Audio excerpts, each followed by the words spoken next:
जिसको कि कश्मीरी में बोलते हैं गंडक, रोहन और आपका प्राण। ये तीनों क्रॉप्स इतनी इम्पोर्टेंट हैं जो कि हर किसी घर में खाई जाती हैं। वो सेहत के लिए भी फ़ायदेमंद हैं और यदि किसान उसको अच्छी तरह से करता है तो उसकी आमदनी भी बहुत अच्छी हो सकती है। और सीड का जो सीजन में सीड प्रोडक्शन के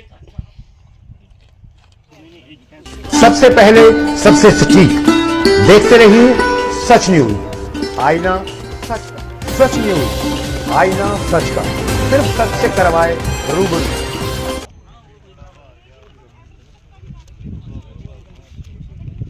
इसका स्टोरेज होता है। ब्राउन स्पेनिश अगर हम देंगे ना, बस ब्राउन स्पेनिश 6 महीने। श्रीनगर ये आईसीआर का इंस्टीट्यूट है और डीओजीआर का ये मेन सेंटर है। लॉन्गडे ओनियन और गार्लिक में CITH ही यहाँ पर रिसर्च कर रहा है और 2009 से हमारे साथ काम कर रहा है। और CITH ने काफ़ी अच्छा काम किया, जर्म प्लांट कलेक्शन किया हुआ है ओनियन में, गार्लिक में और प्लांट में भी। और इन्होंने काफ़ी वैरायटी डेवलप की हुई है, टेक्नोलॉजी डेवलप की हुई है। और आज ओनियन डे करके हेलियम डे मनाया जा रहा है और किसानों को भी यहाँ बुलाया गया है।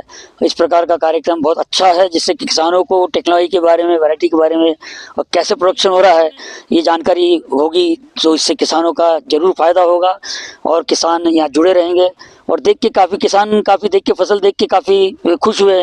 इस प्रकार की फसल उन्होंने कभी पाई नहीं और ड्रिप के ऊपर भी यहाँ पर जो फसल है बहुत अच्छी तरह से ली जा रही है और प्रोडक्शन टेक्नोलॉजी डेवलप की जा रही है। खाद ड्रिप से कैसे दिया जाए, कितने क्वांटिटी में दिया जाए, तो अलग अलग सीजन में वैरायटी लगाई जा रही है। खरीफ के लिए वैरायटी डेवलप कर रहे हैं, तो न्यूट्रिशन मैनेजमेंट में, वीट मैनेजमेंट में है, सीड प्रोडक्शन के ऊपर यहाँ पर अच्छे अच्छे प्रयोग किए जा रहे हैं। तो निश्चित रूप से लॉन्ग डे एरिया में एक CITH एक अग्रणी सेंटर रहेगा जो किसानों को फायदेमंद रहेगा और इससे राज्य की, स्टेट की उत्पादकता और उत्पादन बढ़ेगा जिससे देश का और किसानों का फायदा होगा। आज जो हमारा ये इंस्टीट्यूट है जिसका नाम की CITH, जो ICAR का इंस्टीट्यूट है, श्रीनगर में है। तो आज हमने एक विशेष कार्यक्रम हमारे किसानों के लिए आज यहाँ रखा जिसको कि एलियम 2024 के नाम से था। एलियम में हम अनियन, गार्लिक और प्राण, जिसको कि कश्मीरी में बोलते हैं गंडक, रोहन और आपका प्राण, ये तीनों क्रॉप्स इतनी इम्पोर्टेंट हैं जो कि हर किसी घर में खाई जाती हैं। वो सेहत के लिए भी फ़ायदेमंद हैं और यदि किसान उसको अच्छी तरह से करता है तो उसकी आमदनी भी बहुत अच्छी हो सकती है।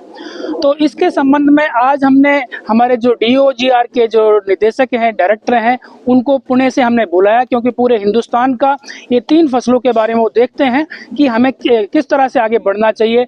जो हमारे कश्मीर के जो किसान हैं, चाहे पूरे की पूरे, चाहे उत्तराखंड हो, हिमाचल हो, क्योंकि यहाँ जो ये फसलों की जो खेती होती है लॉन्ग डे में होती है जो कि तकरीबन 8 से 9 महीने में पकती है और इसकी पैदावार भी तकरीबन दुगनी होती है। तो आज हमने सारे मुद्दों पर यहाँ बात की। हमारे किसानों से हमने सुना उनकी क्या समस्याएं थी। तो आज हमने बताया कि उनको किस तरह से उनको बीज लगाना चाहिए, लाइनों में लगाना चाहिए, रेस बेड में लगाना चाहिए, उनको इरिगेशन देना चाहिए, ड्रिप इरिगेशन से उनको फ़ायदा होगा। फर्टिलाइजर में इनको बैलेंस्ड फर्टिलाइजर यूज़ करना चाहिए और जो भी बीमारी आती हैं, कीड़े आते हैं, उनको टाइम से रोकथाम करते रहेंगे और उनका वैल्यूएडिशन करेंगे, उनसे छोटे छोटे प्रोडक्ट बना सकते हैं। तो मुझे लगता है आने वाले समय में जो हमारे यहाँ के जो किसान हैं उनको बहुत अच्छा फ़ायदा होगा। नई नई वैरायटी हमने जो CITH में जो बनाई है उनको इस्तेमाल करें। वैसे तो हम लोग उनको देते हैं, तो इस तरह से वो अपनी जो आमदनी है उसको अच्छी तरह से बढ़ा सकते हैं और जो सबकी जो कि हम इस एक दिन के हिस्सा बने हैं। जितने भी हम लोग साइंटिस्ट लोग हैं, टेक्नोक्रेट्स जो इस मीटिंग को अटेंड करने के लिए दूर से आए हैं। प्रीमियर और बड़ा ऐसा स्टेशन जिन लोगों ने काम किया है, एक नाम मेरे सामने आपको याद करना मुझे लगता है कि योगदान ओनियन और गार्लिक में CITH 2009 से जुड़ा हुआ है और काफ़ी अच्छा काम कर रहा है। और लॉन्ग डे में देखा है तो ये मेन सेंटर के रूप में काम कर रहा है और यहाँ पर वैज्ञानिक अच्छी तरह से काम कर रहे हैं। उनके पैथोलॉजी, एंटोमोलॉजी और भी अलग अलग सब्जेक्ट के लिए मिलकर काम करे। चाइना में 24 टन प्रति हेक्टेयर लगभग प्रोडक्टिविटी है, तो हमारी 16-17 टन प्रति हेक्टेयर प्रोडक्टिविटी है। किसानों में खेती समझ के खेती ना करें, बिजनेस समझ के खेती करें, क्योंकि जब तक बिजनेस हम दिमाग में नहीं लाएंगे हमारा किसान आगे नहीं बढ़ पाएगा। जो पहाड़ी भाग है, हिमाचल वगैरह, हिमालय रीजन जो है, वहाँ पर हम चाइना से अधिक उत्पादन और उत्पादकता ले सकते हैं। तो मार्केटिंग कहाँ करनी है, कहाँ रेट ज़्यादा मिलेगा, उसकी भी प्लानिंग होना बहुत जरूरी है। भारत विदेशों में देखा है तो हजार एकड़ जमीन, हजार हेक्टेयर जमीन सिर्फ 8-10 किसान लोग मिलकर करते हैं और पूरा मैकेनाइज खेती करते हैं, प्याज और लहसुन की भी। बुआई भी मशीन से, सिंचाई भी मशीन से, दवाई भी मशीन से, हार्वेस्टिंग भी मशीन से, तो ग्रेडिंग पैकिंग भी मशीन द्वारा किया जाता है। लेबर भी कम लगेगा और इसमें फिर 5-6 लोग ही किसान में लोग डेयरी है, इस टाइप का कोई उद्योग कर सकते हैं और इन्हीं किसानों में से बचे हुए को जो किसान हैं वो व्यापारी बने। आप ही उत्पादक बनेंगे, आप ही प्रोड्यूसर बनेंगे, आप ही सप्लायर बनेंगे और आप ही बिजनेसमैन बनेंगे। 6 महीना 8 महीना किसान मेहनत करता है और बिजनेसमैन 2 महीने में फायदा ले जाता है।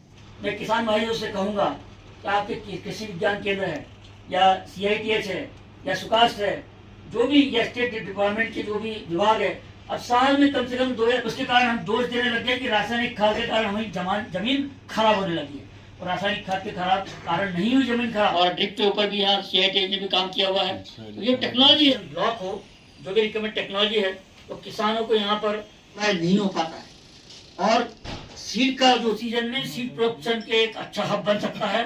और एक किसान, जय हिंद।